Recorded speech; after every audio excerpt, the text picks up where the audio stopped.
roads and fireflies and untroubled dust. And here, in the middle of it all, Miss Abbott, wishing she had not come, looking like a guy. She had made the right remark. Most undoubtedly she had made the right remark. This stiff suburban woman was unbending before the shrine. "Don't you like it at all?" he asked her. "Most awfully." And by this bald interchange they convinced each other that romance was here. Harriet, meanwhile, had been coughing ominously at the drop scene, which presently rose on the grounds of Ravenswood, and the chorus of Scotch retainers burst into cry. The audience, accompanied with tappings and drumming, swaying in the melody like corn in the wind.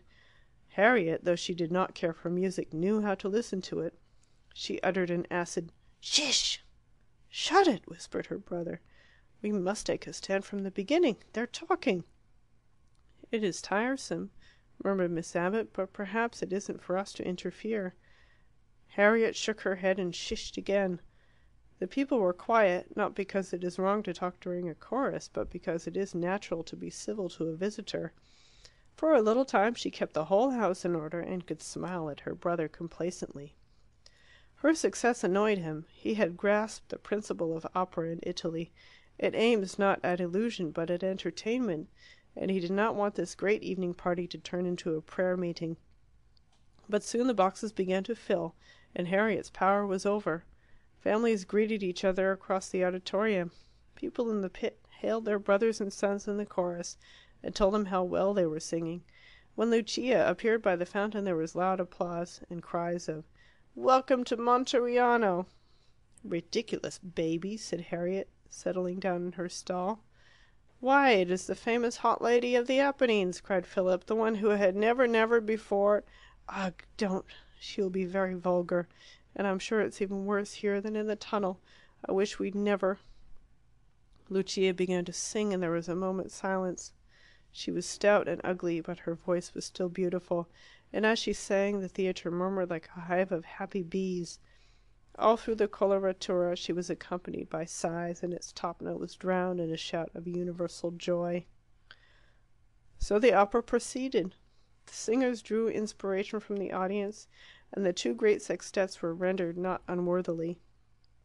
Miss Abbott fell into the spirit of the thing. She too chatted and laughed and applauded and encored, and rejoiced in the existence of beauty.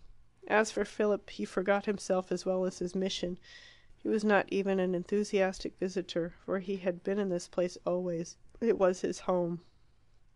Harriet, like Madame Bovary on a more famous occasion, was trying to follow the plot. Occasionally she nudged her companions and asked them what had become of Walter Scott. She looked round grimly. The audience sounded drunk, and even Caroline, who never took a drop, was swaying oddly. Violent waves of excitement, all arising from very little, went sweeping round the theatre. The climax was reached in the mad scene. Lucia, clad in white as befitted her malady, suddenly gathered up her streaming hair and bowed her acknowledgment to the audience.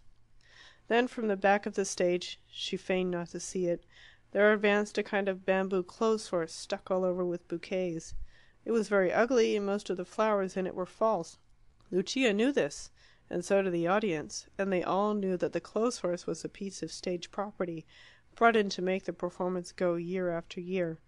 None the less did it unloose the great deeps. With a scream of amazement and joy she embraced the animal, pulled out one or two practicable blossoms, pressed them to her lips, and flung them into her admirers. They flung them back with loud melodious cries, and a little boy in one of the stage boxes snatched up his sister's carnations and offered them. "Che carino!" exclaimed the singer. She darted at the little boy and kissed him. Now the noise became tremendous. "Silence! Silence!" shouted many old gentlemen behind. "Let the divine creature continue!" But the young men in the adjacent box were imploring Lucia to extend her civility to them. She refused with a humorous, expressive gesture. One of them hurled a bouquet at her. She spurned it with her foot. Then, encouraged by the roars of the audience, she picked it up and tossed it to them. Harriet was always unfortunate. The bouquet struck her full in the chest, and a little billet doux fell out of it into her lap. "Call this classical?" she cried, rising from her seat. "It's not even respectable. Philip, take me out at once." "Whose is it?" shouted her brother, holding up the bouquet in one hand and the billet doux in the other. "Whose is it?" The house exploded, and one of the boxes was violently agitated, as if someone was being hauled to the front. Harriet moved down the gangway and compelled Miss Abbott to follow her. Philip, still laughing and calling "Whose is it?" brought up the rear. He was drunk with excitement. The heat, the fatigue, and the enjoyment had mounted into his head. "To the left!" the people cried. "The innamorato is to the left!" He deserted his ladies and plunged towards the box. A young man was flung, stomach downwards, across the balustrade. Philip handed him up the bouquet and the note. Then his own hands were seized affectionately. It all seemed quite natural. "Why have you not written?" cried the young man. "Why do you take me by surprise?" "Oh, I have written," said Philip hilariously. "I left a note this afternoon." "Silence, silence!" cried the audience, who were beginning to have enough. "Let the divine creature continue." Miss Abbott and Harriet had disappeared. "No, no!" cried the young man. "You don't escape me now." For Philip was trying feebly to disengage his hands. Amiable youths bent out of the box and invited him to enter it. "Gino's friends are ours." "Friends!" cried Gino. "A relative, a brother, Fra Filippo, who has come all the way from England and never written. I left a message." The audience began to hiss. "Come in to us." "Thank you. Ladies, there is not time." The next moment he was swinging by his arms. The moment after he shot over the balustrade into the box. Then the conductor, seeing that the incident was over, raised his baton. The house was hushed, and Lucia di Lammermoor resumed her song of madness and death. Philip had whispered introductions to the pleasant people who had pulled him in. Tradesmen's sons, perhaps they were, or medical students, or solicitors' clerks, or sons of other dentists. There is no knowing who is who in Italy. The guest of the evening was a private soldier. He shared the honour now with Philip. The two had to stand side by side in the front and exchange compliments whilst Gino presided, courteous but delightfully familiar. Philip would have a spasm of horror at the muddle he had made, but the spasm would pass, and again he would be enchanted by the kind, cheerful voices, the laughter that was never vapid, and the light caress of the arm across his back. He could not get away till the play was nearly finished, and Edgardo was singing amongst the tombs of ancestors. His new friends hoped to see him at the Garibaldi tomorrow evening.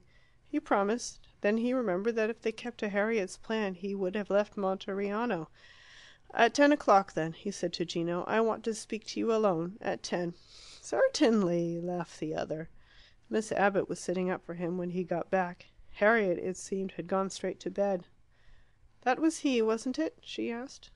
"Yes, rather. I suppose you didn't settle anything?" "Why, no. How could I? The fact is well, I got taken by surprise. But after all, what does it matter? There's no earthly reason why we shouldn't do the business pleasantly. He's a perfectly charming person, and so are his friends. I'm his friend now, his long lost brother. What's the harm? I tell you, Miss Abbott, it's one thing for England and another for Italy. There we plan and get on high moral horses. Here we find what asses we are, for things go off quite easily all by themselves. My hat, what a night! Did you ever see a really purple sky and really silver stars before? Well, as I was saying, it's absurd to worry. He's not a porky father.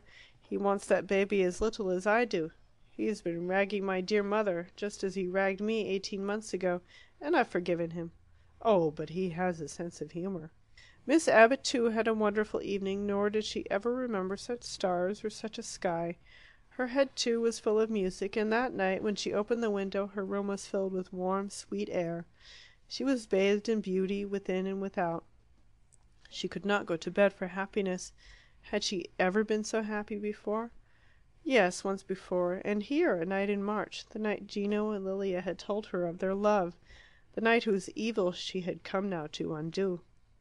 She gave a sudden cry of shame. This time, the same place, the same thing, and she began to beat down her happiness, knowing it to be sinful. She was here to fight against this place, to rescue a little soul who was innocent as yet. She was here to champion morality and purity and the holy life of an English home. In the spring she had sinned through ignorance. She was not ignorant now. "Help me!" she cried.